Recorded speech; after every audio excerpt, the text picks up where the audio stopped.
അസ്സലാമു അലൈക്കും വറഹ്മത്തുള്ളാഹി വബറകാതുഹു. ഏറ്റവും സ്നേഹവും ബഹുമാനവും നിറഞ്ഞ മുഅ്മിനീങ്ങളെ, അൽഹംദുലില്ലാഹ്, അല്ലാഹുമ്മ സ്വല്ലി വസല്ലിം അലാ സയ്യിദിനാ മുഹമ്മദ്. മുഅ്മിനീങ്ങളെ, വിശുദ്ധ ഖുർആനിലുള്ള ഒരു പ്രാർത്ഥനയാണ് തവഫനി മുസ്ലിമൻ വഅൽഹിഖ്നി ബിസ്സാലിഹീൻ. വിശുദ്ധ ഖുർആനിലുള്ള പ്രാർത്ഥനയാണ്. നമ്മളെപ്പോഴും 5 വക്തിലും ദുആ ചെയ്യുന്ന പ്രാർത്ഥനയാണ്.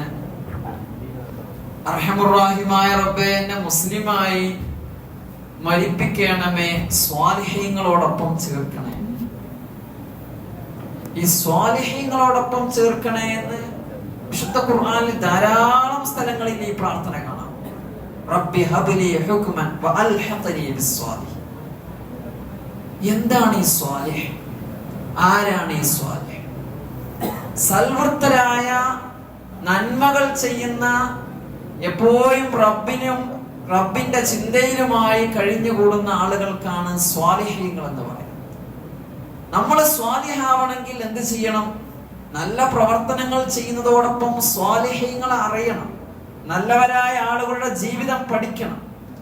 ഞാൻ പറഞ്ഞു വരുന്നത്, ഈ മാസത്തിലാണ്, ജുമാദുൽ ഊലയിലാണ് ബഹുമാനപ്പെട്ട സുൽത്താനുൽ ആരിഫീൻ അഷ്ശൈഖ് അഹ്മദ് അൽ കബീർ റിഫായി ഖദ്ദസല്ലാഹു സിർറഹുൽ അസീസ് എന്ന് പറയുന്ന ലോകം കണ്ട വലിയ സുൽത്താൻ, അല്ലാഹുവിന്റെ ആരിഫീങ്ങളിൽ ഉന്നത സ്ഥാനം വരിച്ച ബഹുമാനപ്പെട്ടവർ വഫാത്തായത്. അദ്ദേഹത്തിന്റെ ജീവിതം നമ്മൾ പഠിക്കുമ്പോൾ ഏറെ കൗതുകമാണ് എന്നത് മാത്രമല്ല, അദ്ദേഹത്തിന്റെ ജീവിതം പോലെ ആയെങ്കിലേ എന്ന് കൊതിച്ചു പോകും. ബഹുമാനപ്പെട്ടവരെ കുറിച്ച് ചരിത്രങ്ങൾ രേഖപ്പെടുത്തുന്നത് കാണാം. അവിടുന്ന് വലിയ പണ്ഡിതനായിരുന്നു എന്ന് മാത്രമല്ല, പാവങ്ങളായ ജനങ്ങളോടൊപ്പമായിരുന്നു അവിടുത്തെ ജീവിതം എന്ന്. ഒരവസരത്തിൽ ബഹുമാനപ്പെട്ടവരുടെ പ്രഭാഷണം കഴിഞ്ഞ്, മജ്‌ലിസ് കഴിഞ്ഞ് വീട്ടിലേക്ക് കയറി വരുമ്പോ ബഹുമാനപ്പെട്ടവരുടെ വിനയവും താഴ്മയും അവിടുത്തെ ഒരു സൂക്ഷ്മതയുമാണ്. വീട്ടിലേക്ക് കയറി വരുമ്പോ കതക് തുറന്നു നോക്കുമ്പോ സുബ്ഹാനല്ലാഹ്, തന്റെ വീട്ടിലെ പത്തായപ്പുരയിൽ ഒരു കള്ളൻ നിൽക്കുന്ന രംഗമാണ് കാണുന്നത്. കള്ളൻ തന്നെ കണ്ട ഭീതിയിൽ പേടിച്ചൊരു ഭാഗത്തേക്ക് ഇങ്ങനെ മാറി നിൽക്കുമ്പോ സുൽത്താൻ ആരിഫീൻ തങ്ങൾ എന്ത് ചെയ്തു എന്നറിയോ? അദ്ദേഹത്തോട് പറഞ്ഞു, സഹോദര, നീ പേടിക്കൽ, നീ കക്കാനാണ് വന്നത് എങ്കിൽ നീ ഈ ഗോതമ്പ് കൊണ്ടുപോണ്ട, ഈ ധാന്യം നീ എടുക്കണ്ട, നിനക്ക് വേറെ ഞാൻ തരാം.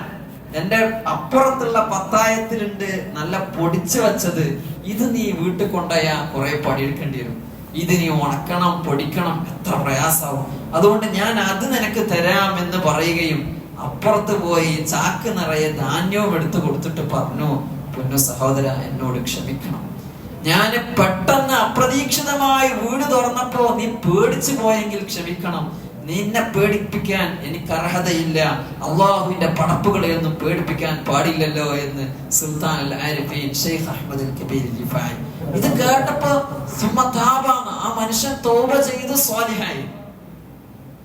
ഉറപ്പല്ലേ ഉണ്ടാവും നമ്മുടെ പ്രവർത്തനം മേഖല. അദ്ദേഹത്തിന്റെ ജീവിതം എന്ന് പറഞ്ഞാൽ അത്രയും അത്ഭുതപ്പെടുത്തുന്നവരാണ്.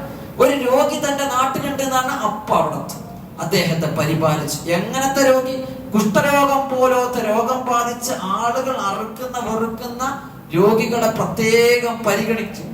എത്രത്തോളം നാട്ടുകാർ രോഗം വന്നതിന്റെ പേരിൽ ആട്ടിയോടിച്ച ഒരു നായയെ, അങ്ങനെ ഒരു നായ ഉണ്ട് എന്ന് പറഞ്ഞപ്പോ നായയെ തെരഞ്ഞു പിടിച്ചു, നായയെ കൊണ്ടുവന്നൊരു ടെന്റ് കെട്ടി അതിൽ പാർപ്പിച്ച് അതിന് മരുന്ന് കെട്ടിവെച്ച് 40 ദിവസത്തോളം നായയെ ശുശ്രൂഷിച്ചു. എന്നിട്ട് നായ പൂർണ്ണാരോഗ്യവാനായിട്ട് തിരിച്ചയച്ചു, എല്ലാവരും കൂടെ ജീവിച്ചു.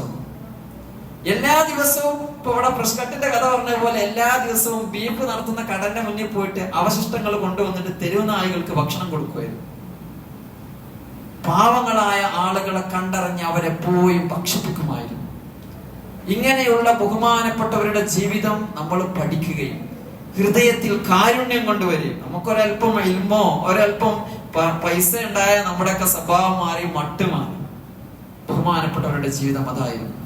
ഏറ്റവും അവസാനം പറയട്ടെ, ബഹുമാനപ്പെട്ടവർ തന്റെ വഫാത്തിനോട് അടുത്ത സമയത്ത് പരിശുദ്ധ മക്കയും മദീനയും സിയാറത്ത് ചെയ്ത് അവിടുത്തെ വല്യപ്പയായ മുഹമ്മദ് റസൂലുള്ളാഹി സ്വല്ലല്ലാഹു അലൈഹി വസല്ലം തങ്ങളെ സിയാറത്ത് ചെയ്യാൻ വന്നപ്പോ 10,000-കണക്കിന് ശിഷ്യന്മാരോടൊപ്പമാണ് സിയാറത്തിന്.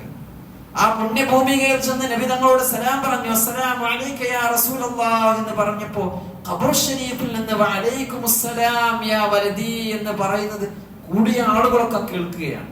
അപ്പൊ പറഞ്ഞു, പോരാ, ഫീ ഹാലത്തിൽ ബഅദി കുൻതു ഫീ ഹാലത്തിൽ ബഅദി റൂഹി കുൻതു ഉർസിലുഹ.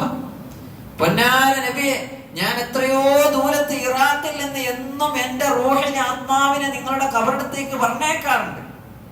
പക്ഷേ ഇപ്പോ ഞാനിതാ വന്നിരിക്കുന്നു. അതുകൊണ്ട്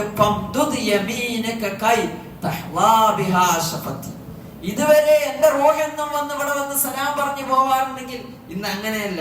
ഞാനിതാ നേരെ തന്നെ ഇവിടെ വന്നിരിക്കുന്നു. എനിക്ക് അങ്ങയുടെ കരമൊന്ന് നീട്ടിത്തന്നാൽ എന്റെ ചുണ്ടുകളൊന്ന് അവിടെ വെക്കായിരുന്നു എന്ന് ശൈഖ് റിഫായി തങ്ങൾ പറഞ്ഞപ്പോ അത്രയും ആളുകളെ സാക്ഷി നിർത്തി ചരിത്രം പറയുന്നു. ഖബർ ഷരീഫിൽ നിന്ന് ഷറഫാക്കപ്പെട്ട കൈ നീട്ടിക്കൊടുത്തു എന്നും അത് കണ്ട് ബഹുമാനപ്പെട്ടവർ കൈ ചുംബിച്ചു എന്നും അതിനാൽ ധാരാളം ആളുകൾ ഈ ചരിത്രം അറിഞ്ഞ് വിശുദ്ധ ഇസ്ലാമിലേക്ക് കടന്നു വന്നു എന്നും കാണാൻ കഴിയും. ഇതായിരുന്നു ബഹുമാനപ്പെട്ടവർ. എത്രയോ സംഭവങ്ങൾ ഇങ്ങനെ ബഹുമാനപ്പെട്ടവരെ കുറിച്ച് കേൾക്കാം. ഇന്നൊക്കെ ചരിത്രങ്ങൾ കേൾക്കുന്നതിൽ നിന്ന് നമ്മുടെ സമൂഹം പിന്നോട്ട് പോയി. നമ്മളെ വീടുകളിൽ നിന്ന് അങ്ങത്തരം ആളുകളുടെ മൗലിദുകൾ ഓതുന്നത്, അത്തരം വീടുകളിലൊക്കെ, എല്ലാ വീടുകളിലും പണ്ടൊക്കെ എന്തുണ്ടാവും, ഒരു കോയിനെങ്കിലും നേർച്ചാക്കും അല്ലെ? ആരെങ്കിലും വീട്ടിലുണ്ടോ ശൈഖ് റിഫായി തങ്ങളൊക്കെ കോയി നേർച്ചാക്കിയ വീട്? ഇപ്പൊ ഇല്ലല്ലോ. എന്നാ മുമ്പും ഇല്ലാത്ത വീടുണ്ടാവുക ഉണ്ടാവില്ല അല്ലേ? ഇന്ന് കോയും ഇല്ല, നേർച്ചയില്ല, ആരും ഓതുന്ന പോലുമില്ല. മഹാന്മാരെ അനുസ്മരിക്കുന്നതിലൂടെ നമ്മൾ നന്നാവും, നമ്മുടെ മക്കൾ നന്നാവും, സ്വാലിഹ്യങ്ങളാകും.